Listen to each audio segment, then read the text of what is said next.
Hello guys, ഞാൻ doctor Christy Maria. ഈ അടുത്തിടെ കുറച്ച് ഡോക്ടേഴ്സ് തന്നെ കുറച്ച് വീഡിയോകൾ പ്രചരിപ്പിക്കുന്നത് ഞാൻ കണ്ടിരുന്നു.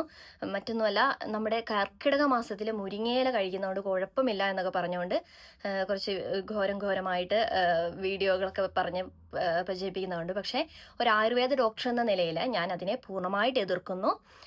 അതിൻ്റെ റീസൺസ്, അതിൻ്റെ സയൻറ്റിഫിക് ആയിട്ടുള്ള റീസൺസൊക്കെ ഞാൻ ഈ വീഡിയോ വഴി ഒന്ന് ഷെയർ ചെയ്യാമെന്ന് വിചാരിക്കുന്നു. അപ്പോൾ നമ്മളൊരു കാര്യം ഷെയർ ചെയ്യുമ്പോൾ അതിൻ്റെ എത്രമാത്രം അത് സത്യമാണ് എന്ന് അറിഞ്ഞിട്ട് മാത്രം നിങ്ങൾ ഉൾക്കൊള്ളുക.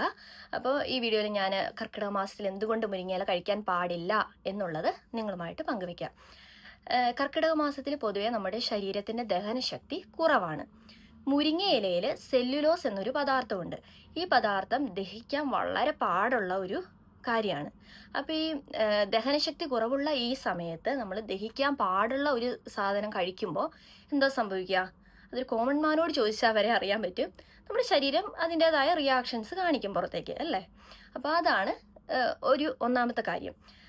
ഈ കുറഞ്ഞ സൂര്യപ്രകാശവും കൂടുതൽ മഴയും അധികം ഈർപ്പമുള്ള മണ്ണും നമ്മുടെ മുരിങ്ങയിലയിൽ അതിനുള്ള ഫൈറ്റോ കെമിക്കൽസിൽ കുറച്ച് വ്യതിയാനങ്ങൾ, അതായത് രാസപ്രവർത്തനങ്ങളൊക്കെ ഉണ്ടാക്കാനിടയാക്കുന്നു. അതുമൂലം പൊതുവെ മുരിങ്ങയിലയ്ക്ക് ഈ കർക്കിടക മാസത്തിൽ ഒരു കയ്പ്പ് കൂടുതലും ആയിരിക്കും.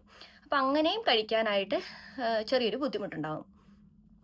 പിന്നെ അതുകൊണ്ട് ഈ സമയത്ത് സെല്ലുലോസ് നമ്മുടെ ശരീരത്തിനെ ദഹിപ്പിക്കാൻ വേണ്ടിയിട്ട് വളരെ പാടുള്ളൊരു സമയമാണ്. അതുകൊണ്ട് ഈ പറഞ്ഞ പോലെ ശരീരം അതിൻ്റെതായ റിയാക്ഷൻസ് ഒക്കെ കാണിക്കും. അജീർണതയും വയറുവേദന അങ്ങനെയുള്ള പല പ്രശ്നങ്ങളും ഇതുമൂലം ഉണ്ടായേക്കാം.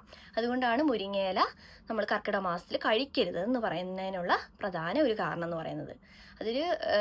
എന്നാൽ ഈ മഴക്കാലം കഴിഞ്ഞാൽ ഈ കർക്കിടകത്തിന് ശേഷം നമ്മൾ ചിങ്ങമാസമൊക്കെ ആകുമ്പോഴത്തേനും നമുക്ക് ഈ സസ്യത്തിലുള്ള antioxidants, vitamin A, vitamin B6, vitamin C, calcium, magnesium, iron, potassium, ഇങ്ങനെ ഒത്തിരി വൈറ്റമിൻസ് ഇതിനകത്തുണ്ട് താനും. പക്ഷേ ഇത് നമ്മൾ ഈ മഴക്കാലം കഴിഞ്ഞൊന്ന് ഈ കർക്കിടക മാസം കഴിഞ്ഞിട്ടൊന്ന് കഴിക്കുകയെന്നുണ്ടെങ്കിൽ ഈ പറഞ്ഞ എല്ലാ വൈറ്റമിൻസും നമ്മുടെ ശരീരത്തിലേക്ക് യഥാവിധം എത്തുകയും ശരീരത്തിന് വളരെ ഫലപ്രദമാവുകയും ചെയ്യും. അപ്പോൾ ഓൺലി ഈ കർക്കിടക മാസത്തിൽ ഒഴിവാക്കാൻ മാത്രമേ പറയുന്നുള്ളൂ. അപ്പോൾ ഇതാണ് അതിൻ്റെ റീസണും. അതുകൊണ്ട് എല്ലാവരും ഈ കാര്യം ഫോളോ ചെയ്യുമെന്ന് വിചാരിക്കുന്നു. ഇതൊന്ന് എല്ലാവർക്കുമായിട്ടൊന്ന് ഷെയറും ചെയ്യാം കേട്ടോ.